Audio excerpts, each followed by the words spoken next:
Přednedávnem jsem se přihlásila do cestování řasenky Wondercool od Avon a hádejte, co mi přišlo? Pojďme si to společně otevřít.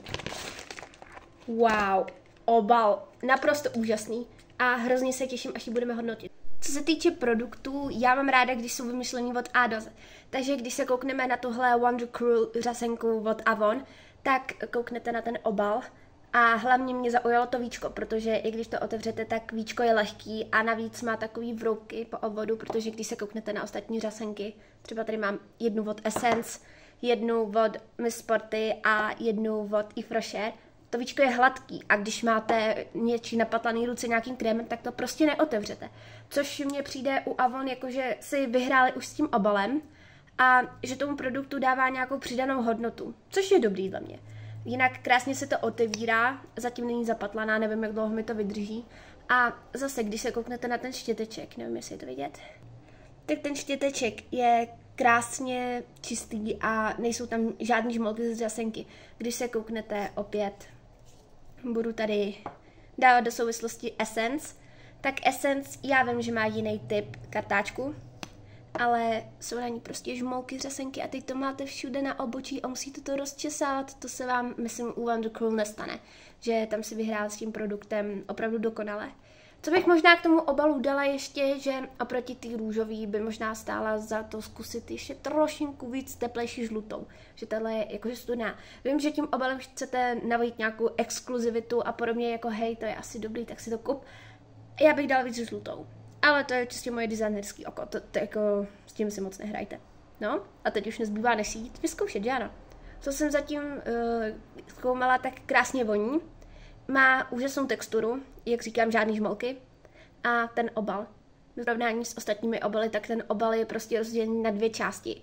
Tady v tom máte produkt a tady to je aplikátor.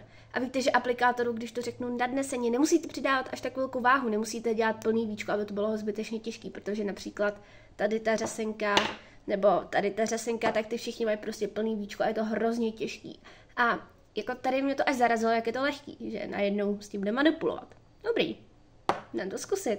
Tak a zhruba takhle vypadá řasenka Wondercool od Avonu po nadnesení. Jasně, mám k tomu hotový ještě nějaký jiný make-up, ale to je jedno. Musím říct, že s tím štětečkem, jak byl malinký, byla úžasně snadná aplikace, nikde už se mi to neobtisklo, což se většinou nestává. A i když malinko trošku tady, nebo jak jsem se vřela oči, tak tady, tak to šlo docela jednoduše smazat micelární vodou, což taky oceňuji. Já prostě nemám ráda produkty, které musíte drhnout a stejně nedostanete z kůže, takže zatím to vypadá, že je dobrá. Co se týče nějaký textury a jak je to příjemný nenošení od téhle řasence, prostě nevíte, můžete ji nosit, můžete ji nemít a vy rozdíl nepoznáte. Což je dle mě dobrý, protože například se mi stalo, tuším u nějaký Essence řasenky, že fakt smrdila a to nešlo.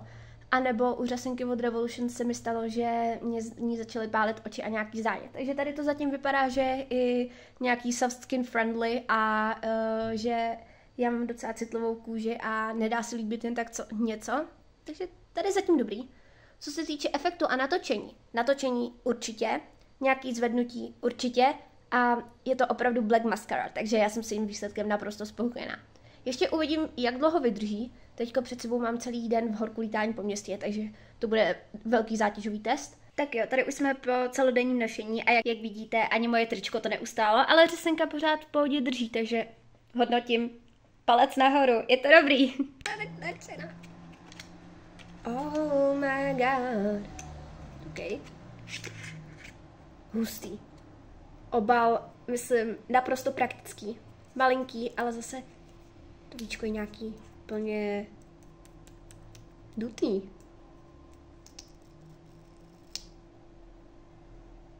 Tyjo, to i dobře voní. To je dobrý tohleto.